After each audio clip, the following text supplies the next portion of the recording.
lots. There's also a large consumer-driven construction trend, a couple trends, such as green style living, the need and want for high-quality housing, and internet connectivity, which is pretty much a must-have in all residential units. In the Krasnodar Krai region, as well as all of Russia, there are several multi-family developments being constructed.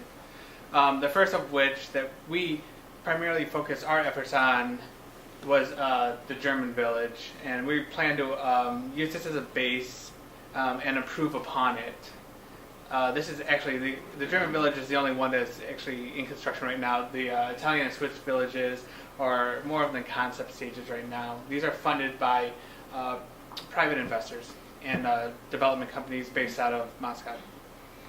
And each of these villages is planned to be, developed in the suburbs, whereas in Krasnodar Krai, the actual city, there are going to be some high-rise luxury complexes, which either are indirect or direct competition, depending how you look at it.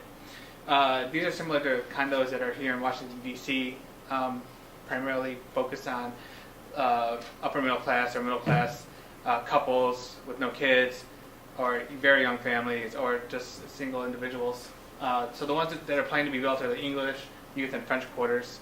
And so these will be luxury condominiums with shops and stores on the first level. As Jackie and Deepika said before, Russia is a new growth. It's a new growth market. Young families, young couples are the primary fuel driving this growth. This target market, which we're focusing on, is well-educated, well-traveled, is up to date on the latest fashions and electronics. This group also promotes healthy lifestyle and expects only the best high-quality housing. This is evidenced by their consumption patterns, such as computers, laptops, DVD players, internet services, and each of these groups has double-digit growth year over year. While our client has the vision, goals, and even funding for this project, they lack the real estate construction experience. Therefore, we recommend that our client partner with an American builder. There are several to choose from all over the United States, depending on what type of housing actual style they want to go with and the skills that they're looking to complement. Also, as part of the PDIF funding process, they need materials from the United States, as Deepika said before. So therefore, we think this is a good option. I don't think we don't suggest a joint venture or strategic alliance, only because there's no need for private capital infusion at this point. Funding is from a different source, and joint ventures and strategic alliances could complicate the situation by having international contracts and even possible equity stakes. It's just going to cause more stress to the situation. However, we have developed a metric system for choosing the type of consultant. This is going to be based on willingness to do international work, pre-made designs, willingness to modify designs for consumers in Russia, and primarily access to best-in-class technologies. One company that we've chosen is the Peterson Company, which is based here in Northern Virginia. Has a long track record of success, and their latest project is the National Harbor Project in Maryland. And now we're going to discuss construction with Jenny.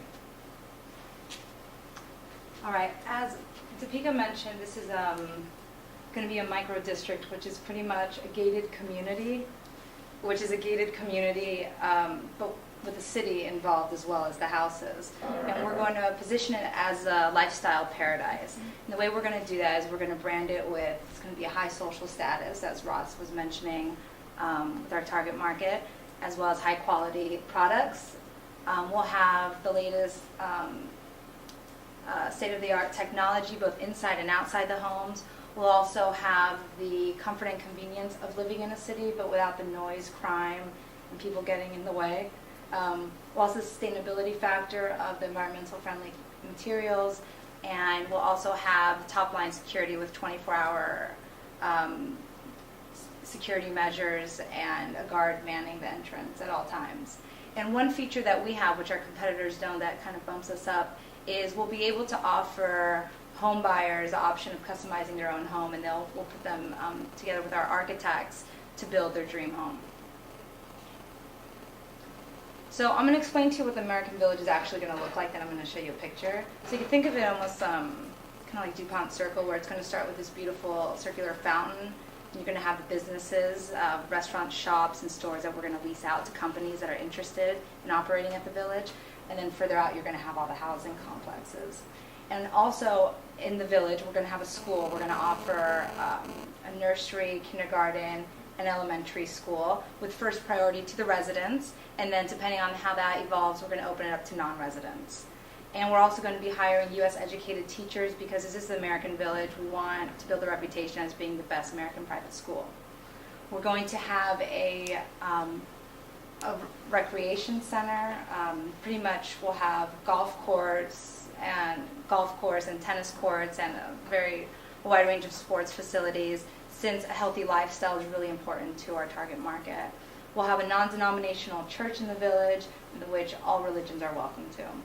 Now, the American part of the American Village, we're going to have the American teachers at the schools, we're going to have the American architecture for the homes, and we're also going to name the city, the streets, and the buildings after city and states to build that connection as well. We're going to have 3,000 housing units, and it's going to range from mansions to single-family homes to condominiums and apartments. And we're really going to work with our urban planners to try to mitigate that feeling of you live in the apartments, I live in the mansion, and some of that is inevitable, but we're really going to focus on that challenge. All of the housing units will be equipped with state-of-the-art household appliances, satellite TVs, internet, as well as solar panels for the winters. Our management company is going to work really similar to a homeowners association, where an additional fee is going to be taken each month to pay for the upkeeping of the landscape, as well as waste management, snow removal. So this is a picture of our American Village, conceptually. Of course, the business district's going to expand a bit, but one distinguishing factor we have here is that peaceful, serene lifestyle, which we're going to have by having lots of lakes and ponds and footpaths and bike paths and benches by rose gardens to make it a real lifestyle paradise.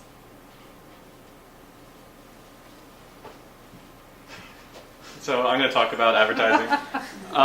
We're offering a four-pronged approach to advertising: real estate channels, print, billboards, and radio. And I'll talk about our real estate channels first, explain what that means. As you can see from our colorful pie chart, that constitutes the bulk of our ad budget. By this we mean pushing the idea of the American Village through real estate agencies to let them know what the American Village is, so they can in turn push this on to potential home buyers. We of course want to target our target market, which, as was mentioned by all of us, is urban middle class young adults and families in Krasnodar. And we feel by pushing through these real estate channels, we can directly get this type of people who are interested in buying a home. And while Krasnodar is the main focus of our target market, we also don't want to forget other markets in Russia as well. We recommend extending the campaign into Moscow and St. Petersburg. And although these are by far the two hugest markets in Russia, and we know that a whole large blanket ad campaign in these two cities would be unrealistically expensive, but we still, on the other hand, feel that there's a market for the American Village among some citizens here that we don't want to just ignore. So what we recommend is reaching out to some real estate agencies in these two cities, and perhaps leveraging some of our contacts in Krasnodar that have relations over there to get to this market of, similar to our target market, the young urban middle class families in Moscow and St. Petersburg that desire the luxury type of living that the American Village provides that they don't get currently in their cities. And additionally, let me talk briefly on the rest of our ad campaign. Our print and our billboard campaign, we want a strong visual that really evokes the luxury home that the American Village provides. And we also want to make sure that people understand that this is the American Village because, as Jackie mentioned, American products are associated with luxury. And finally, radio. Of course, radio, we can't have any images, but in the radio campaign, we want to, again, focus on the Americanness and also describe